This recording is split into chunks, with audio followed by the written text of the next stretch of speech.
আইনজীবী সাইফুল ইসলাম আলিফ হত্যার প্রতিবাদে উচ্চ আদালতে বিক্ষোভ করেছেন বিএনপির আইনজীবীরা। আলাদাভাবে কর্মসূচি পালন করেছেন জাতীয় নাগরিক কমিটি ও সাধারণ আইনজীবীরা।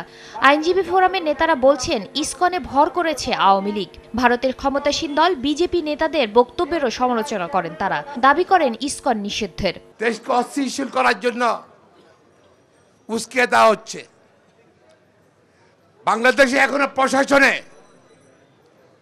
আইনশৃঙ্খলা বাহিনীতে হাসিনা সরকারের পেতাত্তার এখনো আছে।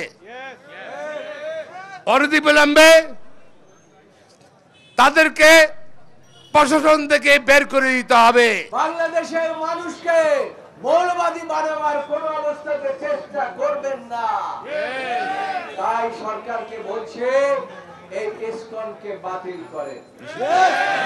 এখানে ইসকন নামে কোন সংগঠন রাষ্ট্রপালন করতে পারবে না। মোদী সরকার শেখ হাসিনাকে ব্যবহার করে শুভেন্দু সরকারকে কলকাতায় রেখে আর এইদিকে ইসকনকে মাঠে নামিয়েছে।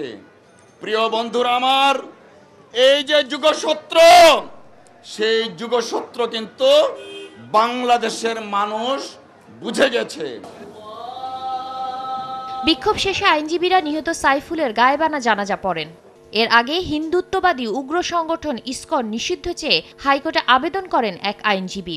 নির্দেশনা চাওয়া হয় চট্টগ্রাম ও রংপুরে জরুরি অবস্থা জারির বিষয়ে। কোর্টে দাঁড়িয়ে অ্যাটর্নি জেনারেল বলেন, ইসকন নিষিদ্ধ হবে কিনা তা পর্যালোচনা করবে সরকার। ইসকনের ইস্যুটা এটা দুর্ভাগ্যজনক। যে আইনজীবী এটা এনেছেন তার হৃদয়ে যে রক্তক্ষরণ হচ্ছে, এই রক্তক্ষরণ বাংলাদেশের 18 কোটি মানুষের হৃদয়েই হচ্ছে।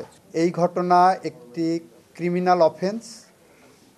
সরকার গুরুত্ব সহকারে এই ঘটনাটিকে দেখছেন এবং এইটার যথাযথ আইনি পদক্ষেপ সরকার নেবেন। এই সংগঠন রেজিস্টার্ড কিনা, এই সংগঠন নিষিদ্ধ হবে কিনা, এই সংগঠনের বিরুদ্ধে কি ব্যবস্থা নেওয়া হবে, এই সংগঠনের অস্তিত্ব কি, এই সবগুলো বিষয় সরকারের পলিসি ডিসিশন এবং সরকার এটা খোঁজ খবর নিয়ে যথাযথ আইনিভাবে এটাকে দেখবেন। বৃহস্পতিবার ইসকন নিষিদ্ধের বিষয়টি ফের উঠবে উচ্চ আদালতে, জানাতে হবে সরকারের অবস্থান। শাতিলা শারমিন, সময় সংবাদ, ঢাকা।